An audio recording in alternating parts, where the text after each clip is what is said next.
Hello, and welcome to Retrospective Cinema, a podcast wherein we'll endeavor week after week to see the full filmographies of chosen directors. We'll interpret, critique, and discuss. I am your co-host, Annie Morell. And I'm your other co-host, Ryan Saylor.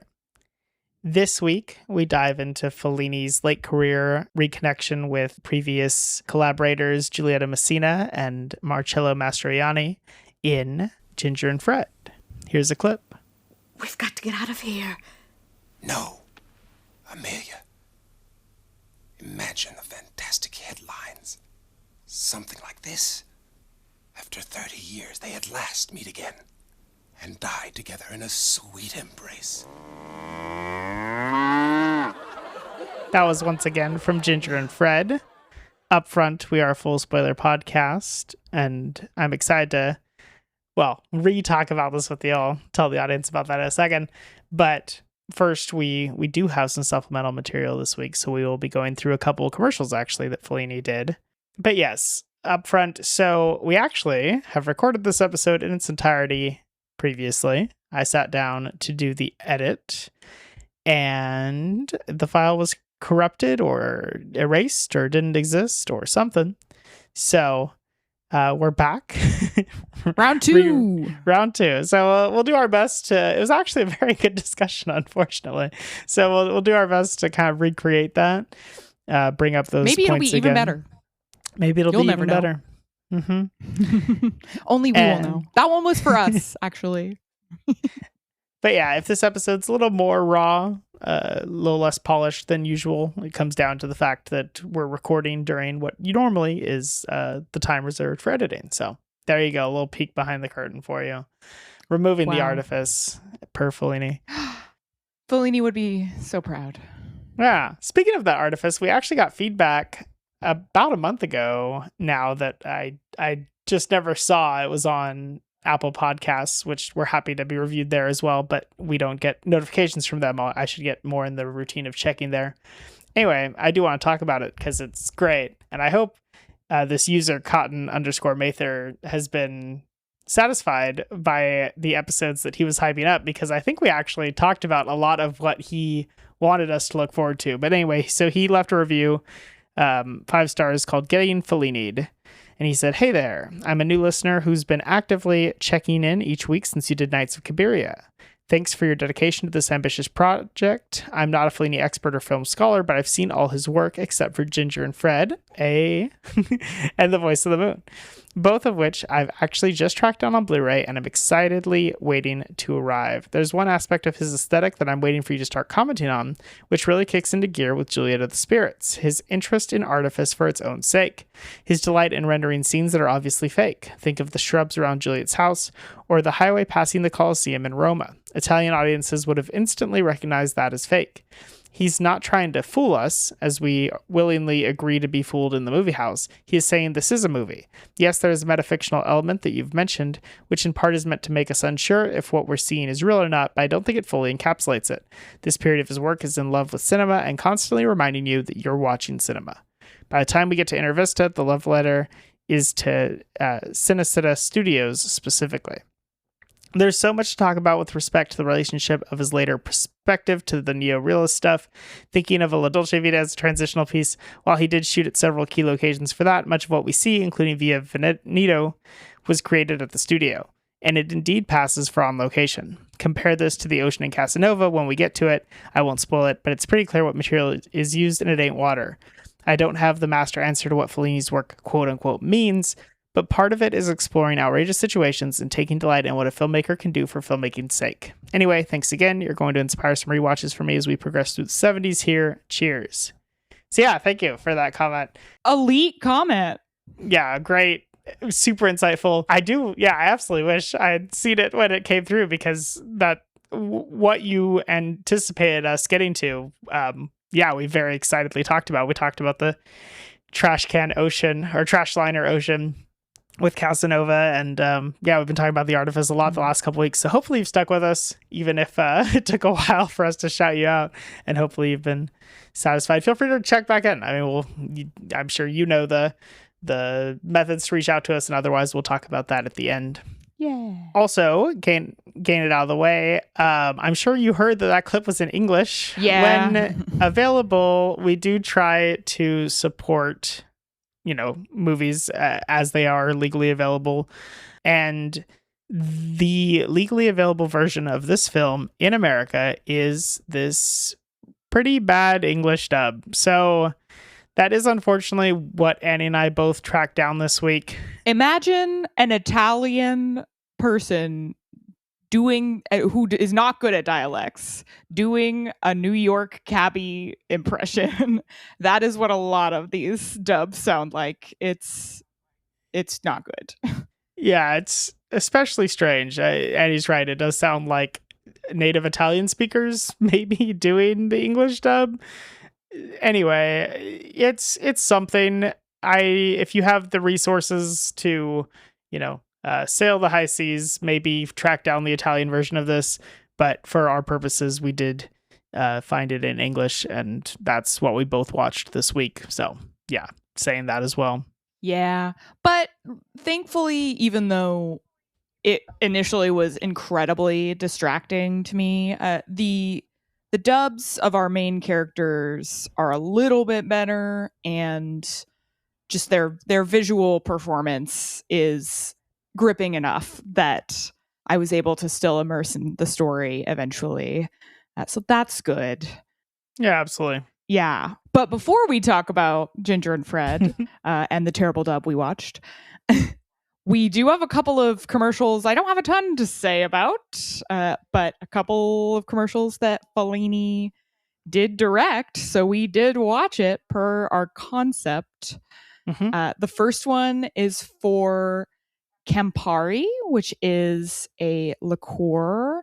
You may know it from Negronis. And yeah, the only thing I really noticed on this was it's the actor who played one of the opera singers from And the Ship Sails On in what appears to be the exact same costume as that film. So maybe he just grabbed the guy off the set and was like, hey, come and do this for me real quick. I don't know. Essentially, these two people are looking out this train car, and this woman kind of has a remote control. She's able to change the environment, the setting. It goes through a number of archetypal settings, but she's perpetually dissatisfied with what she's seeing. And so finally, this opera singer takes the controller and switches it to Italy. We have the Leaning Tower of Pisa, and a waiter brings in Campari, and everyone is happy because it's all Italy, and Italy's great, and that's the commercial.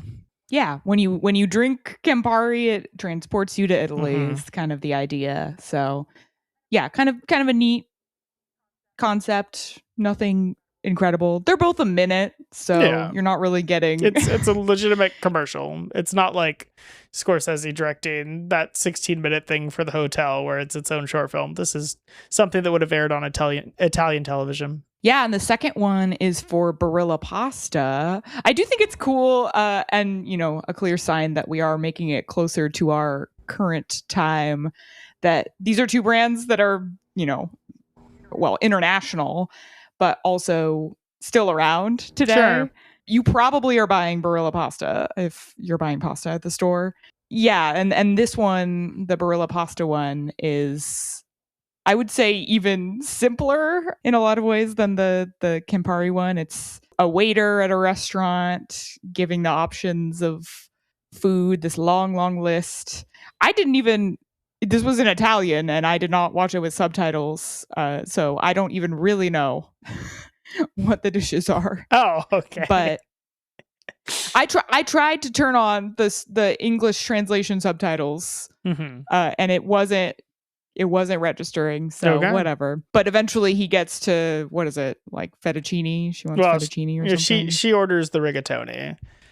And he rigatoni. Says, oh, well, you know what that means. And we must echo. And yeah, the whole room starts chanting the brand. Yeah, it's a cult. A cult favorite, apparently. But yeah, the tagline is pasta that makes your life al dente or something like that. It's like, this pasta makes you feel al dente. I think that's right, because it made me say, like, I don't know that I want to feel al dente.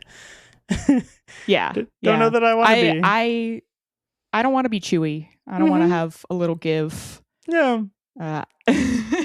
But interesting.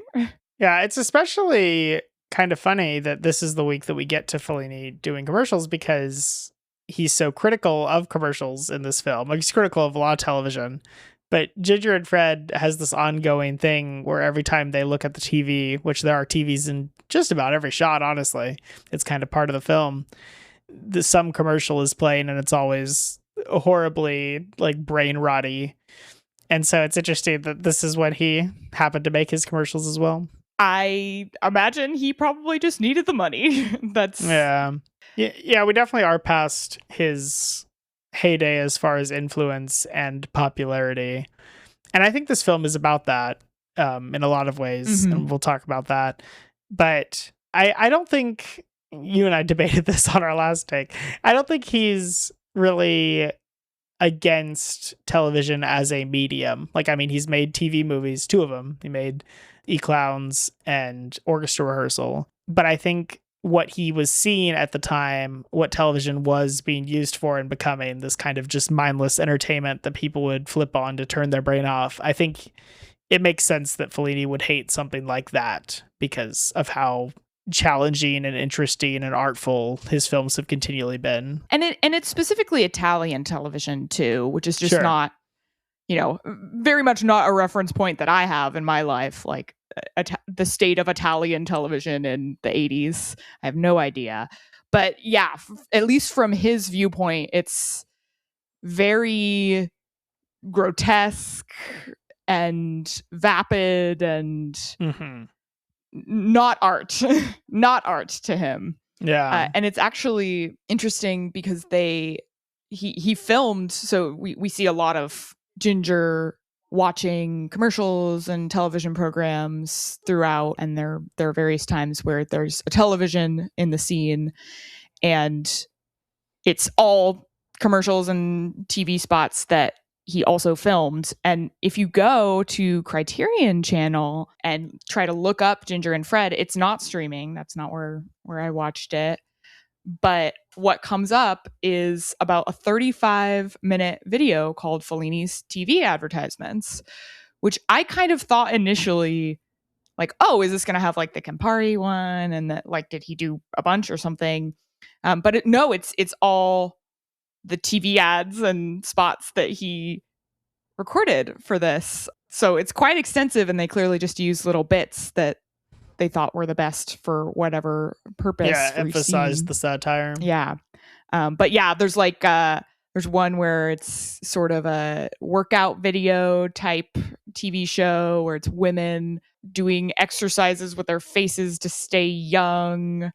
There's a really weird giant pasta sequence that maybe, I don't know, maybe he pitched that to Barilla and he was like, well, they didn't want that, so I'll put it in my movie. But yeah, so I don't know, if you want to watch something weird, I was pretty, I was like, oh, should I watch this since we're completionists? But it's not. Yeah, they're effectively deleted scenes. It's a little different. Yeah. Deleted scenes, but not adding more to the plot. So it's not like interesting to see that in that respect. Getting into the film proper. So Ginger and Fred is about this couple of performers. They might have been romantic at some point, but they aren't anymore. And that's kind of core to the film. 30 years ago, they made a career dancing in the style of Fred and Ginger, Fred Astaire and Ginger Rogers. Yes. They have long since retired. They haven't performed together in 30 years. And this TV station reaches out to Giulietta Messina's character, who I'll normally refer to as Ginger, even though that's not actually her real name, or her character's name, I mean. Yeah, her character's name is Amelia, but everyone pretty much calls her Ginger. And then Fred's actual name is Peepo, which we do hear a lot more of Peepo being used in this, but a good distinction to make since they kind of have 3 names. Yeah, so Ginger gets reached out to, and she thinks that this station's like a fan of them, wants to see them have a reunion, that kind of thing. In reality, this TV station just needed a filler act to introduce this admiral. They have this variety show kind of thing with all sorts of different acts. Yeah, it's a Christmas special. Everything from like monks and a hunger strike person, just a person hunger striking. So some very serious things, and then much sillier things. They have like a troupe of little people that does dance. They're like playing instruments. Some of them are dancing. They're kind of going around this round stage. It's like theater in the round, basically. So it's kind of all over the place. She's lopped in there. She's excited about it because she's going to reunite with her old dance partner. He's kind of feeling that way too, but she's more in it for this nostalgia. He's more in it for the money. And then once they finally do reunite, it evolves from there until eventually we do get their climactic performance. That's kind of what this film is. Well, we start with her the night before, and then he gets it into the hotel. And then from then on, the movie progresses across one day where they don't rehearse much and then eventually perform. Mm-hmm. Yeah, they don't rehearse at all, actually. And that stressed me out to no end. They kept almost rehearsing, and then they just went on cold after 30 years. That is a literal nightmare for any performer, I think. A classic nightmare to have. They're kind of two parts of Fellini. They're representative of these kind of two things, at least to me, these two viewpoints that Fellini is kind of struggling with within himself. Ginger, very professional. Her kind of big thing throughout this is that she is very frustrated with how disorganized everything is, how no one seems to respect her or their act. And she almost leaves many, many times. And he's there for the money, so he wants that to happen. But he's also a full mess. Someone just who never did anything of worth, it seems, after the act broke up, and it's been 30 years, and now he's old. Past that, I actually think what this film is Fellini kind of processing his art, again, as he has done a number of times, but, older, like career, and thinking about the state of art at the time and media at the time, and thinking kind of two sides of it. And maybe there's a happy medium, but the two sides that are represented are Ginger's more nostalgic, proper, conservative kind of art. It is beautiful and pristine, but it also isn't maybe representative of the time, and people actually aren't there for her anymore, at least. And then there's Fred, who's representative of this kind of, maybe just cashing in, getting the money, making something that people will vibe with at this point, even if it's not, what you really want to make. And so I think the side of Fellini that is represented by Ginger is the side that made something like Amarcord. It's reflective, nostalgic, pristine, perfectionist. That movie runs like a machine, but then if it's been a number of years since his last hit and he needs money, I mean, just as any artist, maybe he's considering something like, this side of him represented by Fred. And trying to find unity between those two halves of him, I think, is both the core of, their relationship, these two characters literally in the story as they try to dance together, and where Fellini's at with his own art and what he wants to make moving forward. And I think this film is kind of interesting and different because we haven't seen him make a film around relationships in a long time. I mean, he's always interested in character, like, even something like City of Women or Casanova is a character study, but something fully around the relationships between people, I'd say we haven't gotten since like Knights of Cabiria. And so, yeah, that was refreshing to see in this reflection. I don't think we get a full answer, maybe even at all, but we definitely don't get Fellini's full opinion until the climax of this film. But I was glad to see him wrestle in a new way. It wasn't just, how am I going to be remembered, or what's it all mean? It was like, okay, well, the lights have gone off. They might not come back on. Like, what do I want to make anyway? And yeah, I thought that was valuable. Yeah, and we get like so much of this, like so much of the way that it's written, the way it has been cast is nostalgic Fellini, because not only is it, you know, his kind of two muses, his wife and his oft used stand-in Marcello Mastroianni, it's about variety acts ultimately, but it's about variety acts on television, and it feels cheap. It doesn't feel special like it did way back in Variety Lights, and you know, the other variety acts that we've seen throughout that we've talked so much about if you've listened to the series. Yeah, so it's him. It's like, does what I do have a place in now? Is it still valuable? Is it still something people want to see? And do I even care about that? Or is it just for me now? Like, have I reached the age where it's for me, which is what Ginger is doing? Like, she is doing it for herself and like for her family, you know. She wants her family to like see her as Ginger. There's a point where she takes a photo with this strong man in a glittery costume, and he picks her up, and she says it's for my granddaughter. Like, she'll love this. And I don't think she quite understands who those men are, but yeah. So she's there for her, and I think, you know, we're doing a lot of speculating about Fellini's inner life, obviously, and we don't know, as we have, but as we have, yeah, I do think that Ginger is very much like where he would like to be, and maybe the insecurity of Fred is maybe still what he's dealing with. Sure. Who knows? And I think that Fred is like, you have Ginger who's so, you know, mature and very much her age, and Fred is a very stunted individual in a lot of ways. He's a man who was clearly very attractive in his heyday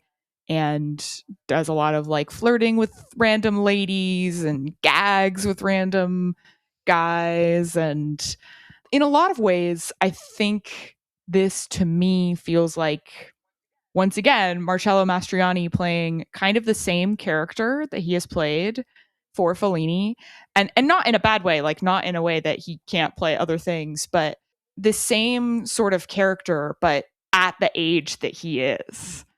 So we've got him playing, obviously, the Fellini stand-in in La Dolce Vita and 8.5. We talked about how in City of Women, he's very much a similar character, but a little older. And in this, you know, he's balding, he's frail, he's winded quite often. And I know you don't agree with me on this, and I do want to hear what you have to say on that. But for me, I really like that through line of these four films of the MCU, the Mastroianni cinematic universe. Callback. Yeah, I mean, I think the reason I feel like this is something different, because I do think there's a clear through line, especially from the Dolce Vita 8.5, but I think it does feel like he's playing the same role again in City of Women. And we talked about that a lot on that episode. But I think he is doing something a little different here. I think what it comes down to is that character in those three films, there was punishment for acting the way he did. Mm-hmm. In all of those, there was comeuppance. He was a logical conclusion to a side of Fellini that maybe, you know, he hoped never reached its logical conclusion. And that's kind of what a lot of those films contemplate. Whereas this one, this character of Fred fits into this world. He's pestering women. He's relentlessly, you know, dismissive and making jokes at others' expense and everything. But people like it. Unlike the other films, his character really does belong here. And so I think that, you know, even if that sounds like a small difference, I think it really affects both the performance and the reason that character is here. Well, I do want to challenge one thing.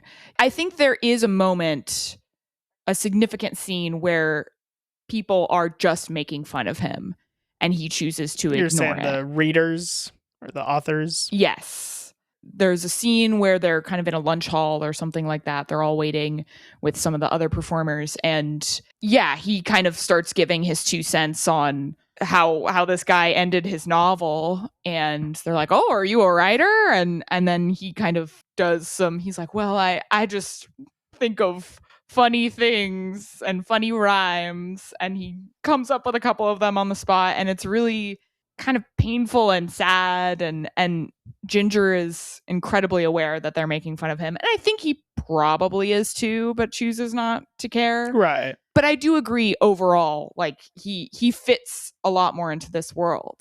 Like she is the one who is out of place. Yeah. And he is a lot more at home in this environment. I mean, both of them do have flaws, right? So like I think that was kind of driving home that he just can't help himself. Like, even if he knows, because I think he does know that they're not actually caring about his poems. They're not great poems anyway, but that they are making fun of him. He chooses to just go through it anyway. He takes his lack of care for the world far at times. There's a scene where he like encourages this terrorist because he's like, oh, well, that guy's doing something. It's like, well, yeah, what he's doing is awful. Yeah, they bring in a mafioso from jail. They bring in a mafioso as part of the program. And yeah, he's like, yeah, at least he's getting his. Mm-hmm. So yeah, someone very, very much not into playing by society's rules or just or following societal norms at all. Yeah, and to a point that it does cost him. Like, he's a raging alcoholic and can't find his place in the world.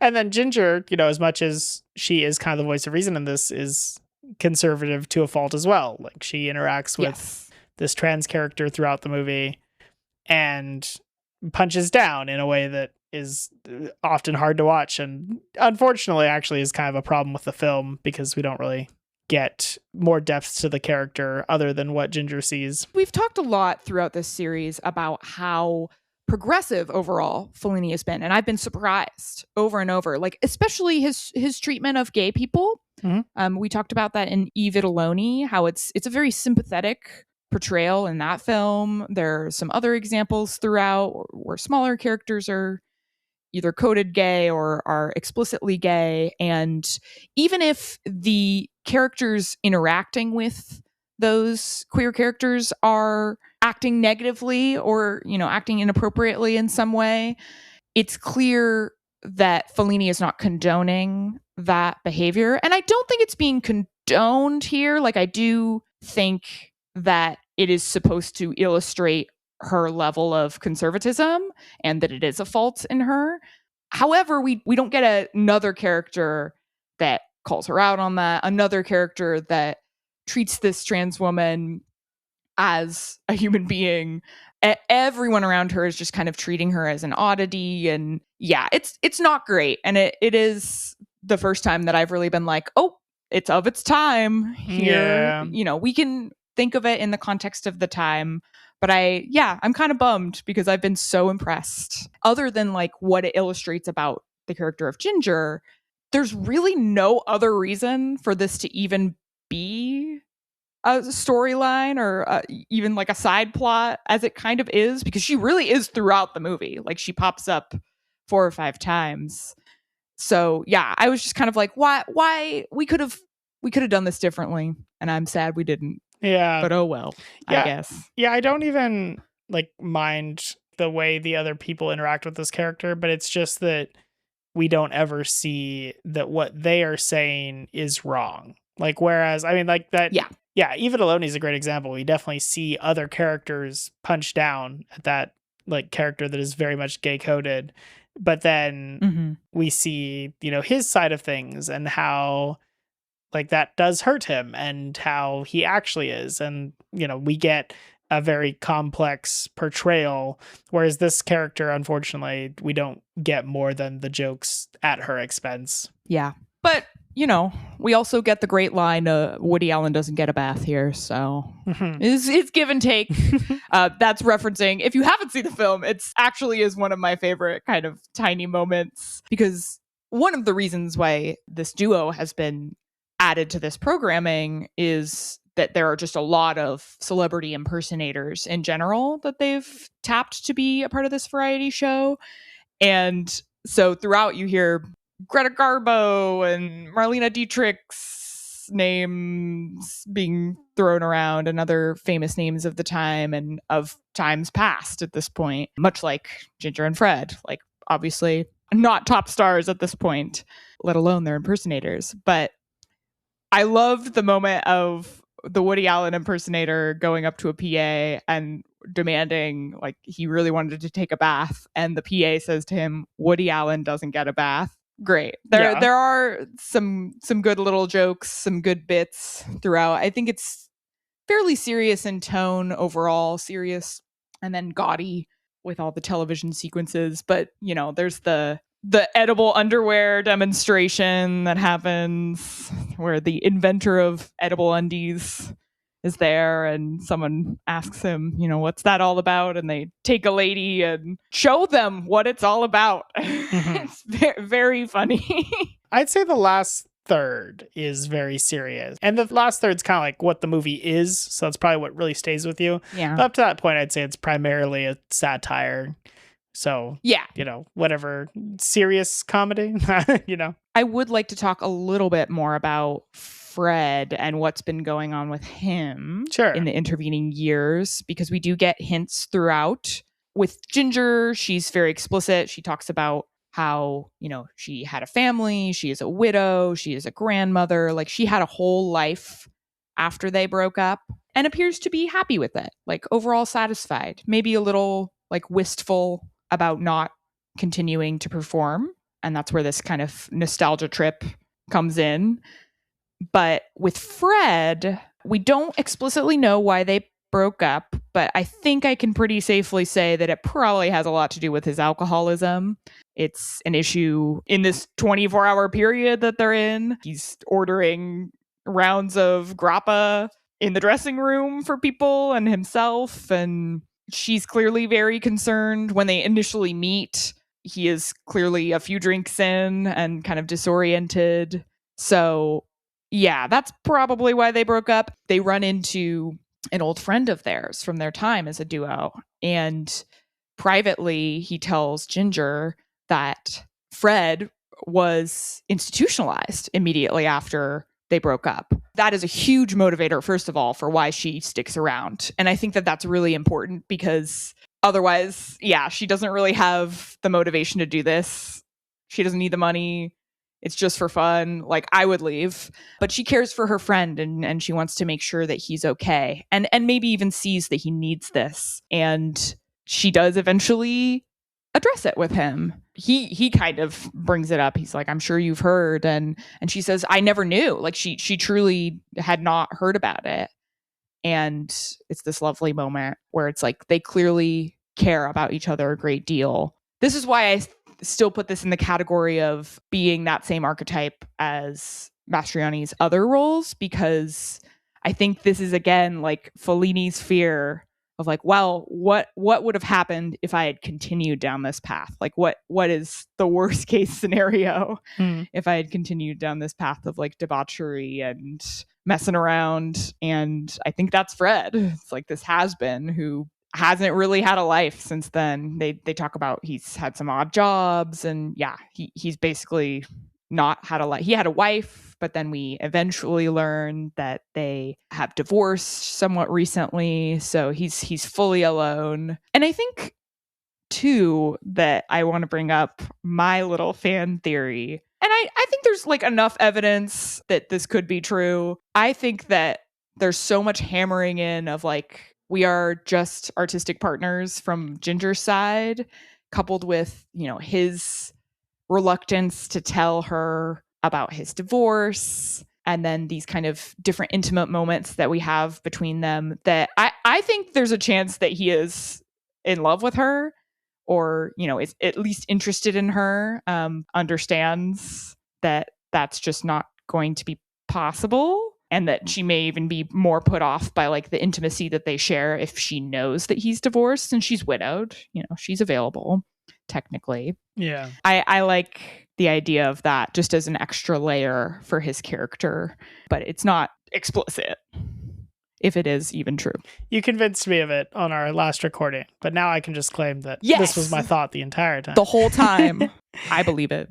The thing that you brought up last time, though, that I think really brought it home was at the end of the film, they reenact, or he attempts to reenact this scene where she would have kept him there, and then, you know, she chooses to let him go anyway. So the number that they end up doing for the show is clearly from a film that Fred Astaire and Ginger Rogers did, where she's leaving, I think maybe on a boat, and she decides not to get on the boat and comes back, and then they do this dance number and reunite. And he kind of tries to do that to her at the train station at the end, and she kind of just acts like it's just a bit. And he tries to get her to stay, I think, a little bit as well. He wants her to stick around because I think this is the best that he's been.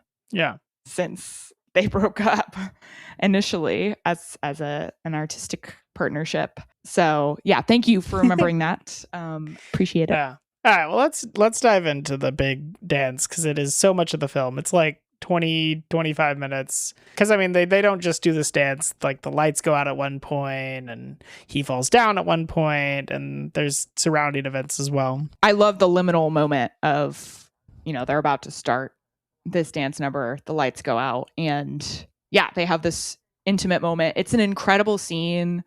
I haven't said it this time around yet, but I think these two actors who we haven't seen act together up until this point, even though they've both been in a lot of Fellini, they have not acted together. They have wonderful chemistry, both turning in great performances. Mastroianni especially, I was really impressed by his vulnerability here. It's sad. It's sad to watch him going into this dance scene. Yeah, they start and the lights shut off, and he is taking this as a sign. He wants to leave.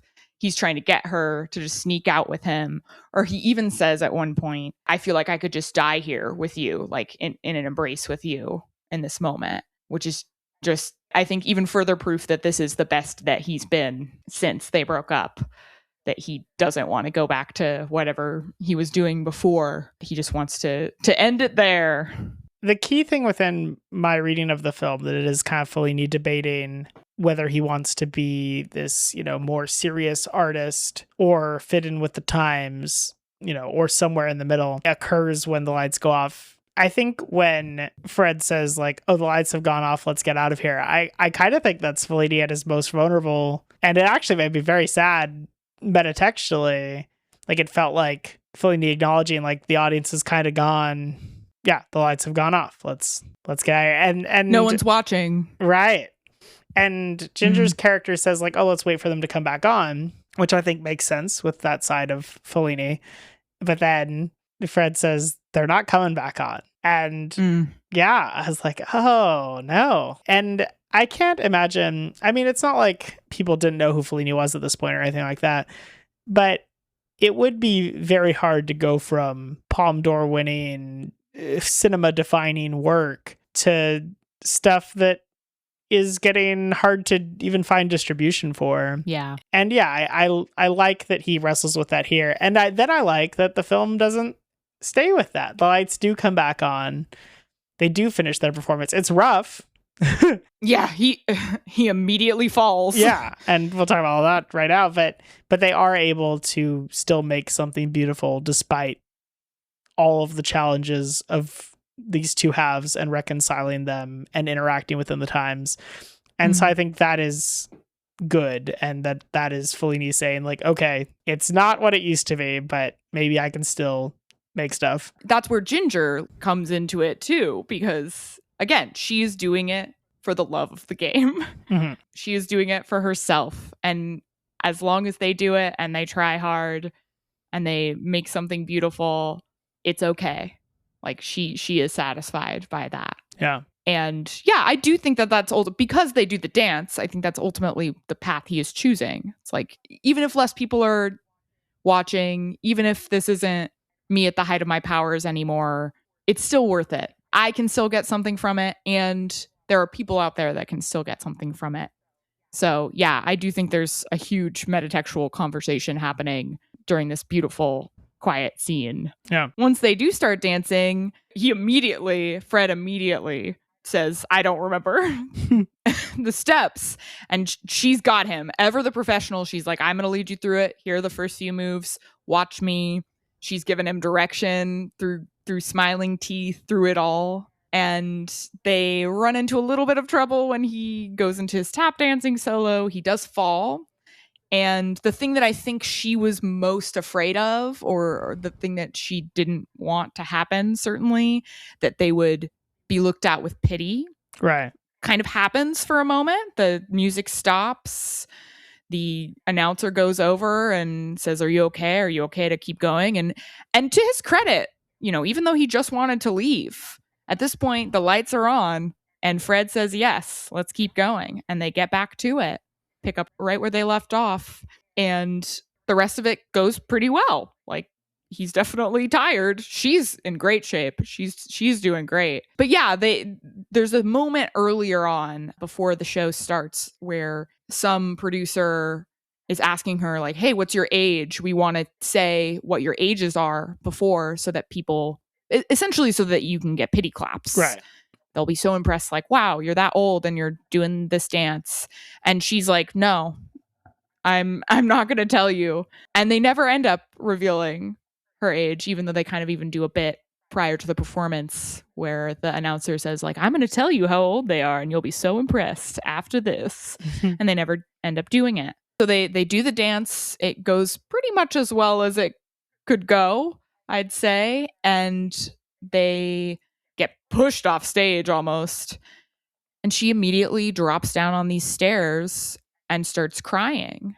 And I want to ask you what you think that moment means. Like, why is she crying? It went well. She did what she came here to do. Yeah, I think there's a lot there. I think Messina's performance throughout this is very impressive, and I think it's encapsulated here. I think she, first of all, does know, that this is the last time they're doing this, and I think that gets to her because it is something she cares about, and it is a part of her. And usually we don't know the last time we do something, but, she pretty confidently knows this is it.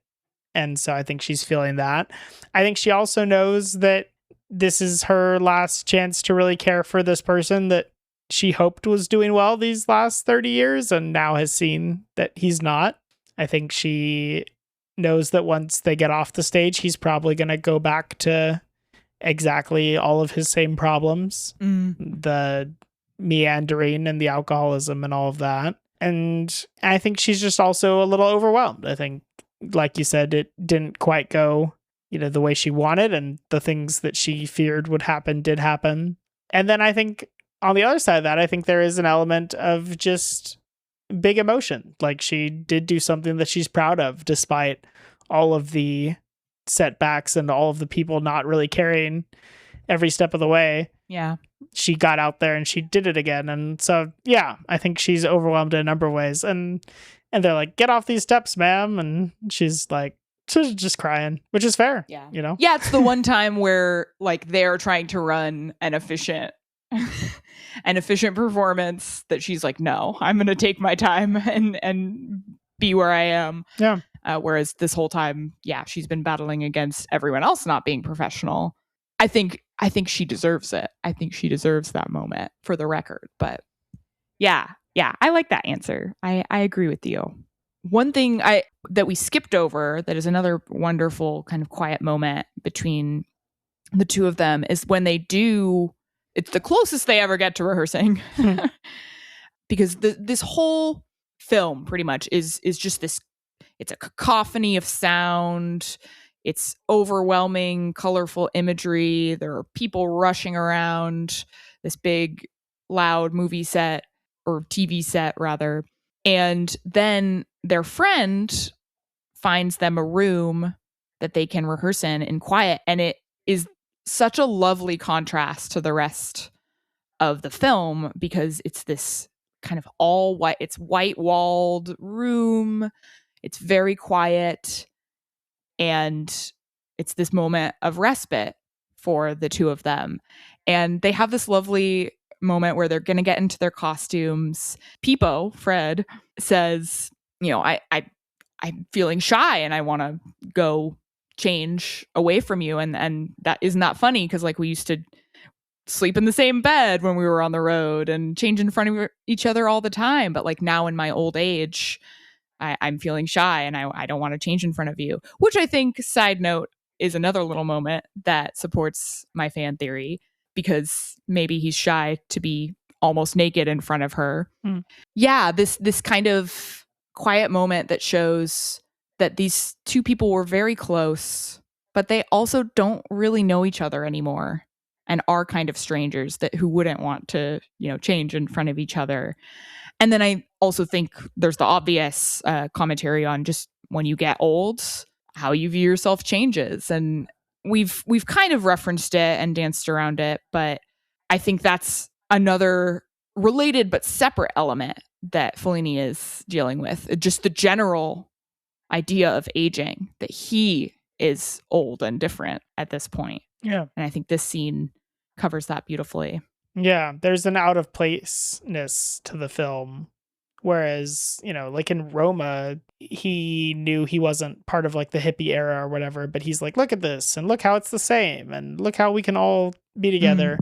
But this time he's kind of contemplating like, well, maybe I don't quite fit in, even artistically, to what's going on at this time. I think he talks a lot through the film on the way this is all being presented, like something like this man hunger striking or these religious figures. Like those are serious topics, but they're being lopped in with very much nonsense. And I think Fellini's saying like, when you put it all like this, it all becomes nothingness.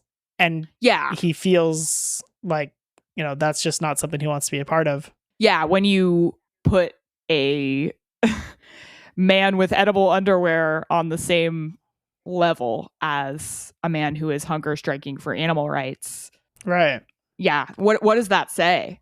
What does that say about that cause? Yeah. It's downgrading it for sure to the grotesque and the odd. Yeah. And I think there's both, this criticism going on, but also what you're saying, that Fellini is kind of like, wow, the world's changing and I don't quite know how to interact with it. And people used to really care about my art, but that's moving on. And what do I feel about that? Yeah. And this is a man too who it's not like he has been so rigid in the way he makes art. He has been open to trying new things and new ideas and progressive ideas like throughout his career. We've seen that at this point. So it's not an old man yelling about how times have changed. I think he did change many times and tried a lot of experimental stuff and still stayed true to himself. But yeah, you reach a certain point, I think, where you're so far removed from what you are used to the world looking like and feeling like that. Yeah, it makes sense that he's questioning that here of like, do I even belong? It's kind of like, it's almost like the people who argue, and I agree with this, are about age limits for people in like public office, that like, why would you contribute? Why do we want like someone who's 80 who like won't be around to see like the effects of this law that they're passing? Why would we have that? It's similar to that. It's like, well, this isn't like he's contributing to a world that he soon won't even be a part of. And so like, what does that mean? And then you add like his many ruminations of legacy. And maybe he feels like, well, I've already made my legacy. What am I even doing?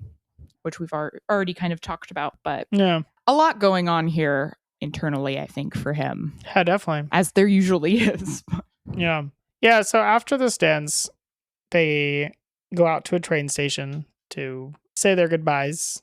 And then there's a nice moment before that where some people run up and say like, oh, I saw the show last night. Like, can I get your autograph? And that clearly means a lot to both of them, but especially Fred. This invigorates him. You can see him come alive in this moment. Like, people do care about me and care about who I am, even if it's just this tiny moment at a train station. Yeah, well, and then we get that moment that we talked about a little earlier where it seems like Fred kind of wants to stay, and you can see on Messina's face that she needs to go back to what she knows, but also does feel, sympathy for him and cares about him as a person and doesn't want him to just go back to his vices. So she gives him a task and she loans him the money that he needs. And I think she knows she's never going to see him again, but she says like, "Oh, I want this back. I need this money back." So like, I think she sends him off with something to work for, like as a last effort to make him work for something and care about something, even if it's not something that she's directly a part of, which I thought was very beautiful. Yeah, I definitely didn't initially think of it that way, but I love that you pointed out that she is literally trying to keep him alive, because at this point he's talked about dying and is clearly ready to throw in the towel. He's referenced dying multiple times. And so, yeah, the idea that she's giving him one thing to put on the calendar, so to speak, hopefully keep him going. But she knows, I think it's, again, like very in character for this character to be like, no, I have a family I have to get back to. Like, I have a whole life. I'm not going to take care of this man, but I do care about him. And so I'm going to give him something. Yeah. And I think she knows that she can't, like, there's sort of a lost cause situation happening here, but we do see enough good in him that I, as an audience member, I want him to do well. Like I feel sad for him and I want him to do better. So it makes sense that she does too. I do think there's something to their characters being the kind of two representations of what can happen when artists can't make art. Sure. Or don't make art. When you leave any job, certainly, anything you're passionate about, but art in particular, like when you leave that, when it's not in your life, there is kind of a hole. And we see in them the two paths you can sort of take with that. You can fill the hole with family, with just other endeavors, as she has. Yeah, meaningful things. Meaningful contributions to the world. Or you can continue to be a shell and, numb yourself with alcohol and just kind of get by. Right. As he has. Yeah, it's looking back fondly versus being like, those were the best years of my life and it's never going to get better. And yeah, one of those is healthy and one of those is not. Mm-hmm. Yeah, moving on versus being stunted. Right. I think. Absolutely. Well, we both know each other's answers because we already did it. But would you recommend the film? Yeah, I would. We talked about this last time, and I'm going to steal it from you this time. I think this is a hidden gem. I think we found another hidden gem. Yeah. Both Messina and Mastroianni are absolutely delightful. It is some of their best performances for me. Especially that last 30 minutes. The last 30 minutes of this film are perfect. No notes. And could it have been a little bit shorter in the beginning? Yes, but I also see like showing the excess of television and going a little slower, like in his old age, in Fellini's old age with the story. But we just get such a beautiful little character study of these two, and then you add all the layers if you have the context that we have, and it's quite an impressive late work for him, I'd say, and I hope that it makes its way back more into the mainstream conversation when people talk about Fellini, because I think there's a lot here that's really cool. So yes, I would recommend it. I mean, geez, if someone could make the Italian version available for the United States, I'd watch it again and probably enjoy it even more. I think it is a testament to how much I enjoyed it that I was able to get over the truly awful dubbing. So yeah, what about you? Yeah. On the note of hidden gems, I officially have made a public letterboxd list that every time we see something that we view as underseen on the show or make a discovery, I'll add it to the list. So, early as Morven Caller and now as recently as this. So check that out as you see fit. Yay. Eva Aloni, was a hit back in the day and then was fondly talked about at the time, but kind of left the circuit and was rediscovered within our lifetime. I'm hoping this one gets maybe discovered at all within our lifetime. It's only got like 7,000 logs on Letterboxd total, and yeah, for what it is, that's criminal. I mean, this is very impressive. I feel like I kind of put it in the same mental headspace as something like The Irishman or Killers of the Flower Moon from Scorsese, where it's a late career thing, contemplating the world changing, you getting older, all of that kind of stuff, and then also reuniting with your muses and putting them in the same film. Leo and De Niro had not been in the same Scorsese film, despite both of them doing many films with Scorsese until Killers, and then these two, both having done lots of films with Fellini, had never been in the same film. So anyway, I think it's special. It just even if you just care about the director and his collaborators, it's worth seeing for that. And then add in that it's actually just a great film. There's so much to like here. So yeah, very impressive film. And once it gets to its climax, yeah, there's some top tier Fellini here. And seeing him make something so about relationships and heart and caring for one another. Yeah, it was beautiful because we truly haven't seen that side of him in so long. And that was what he was initially famous for. So it's cool. Just in a lot of ways. What's even more incredible, and maybe making this film inspired him, but that he's having this sort of, or we're perceiving that he's having this sort of internal struggle about, whether or not he's relevant, whether or not he should be making more things.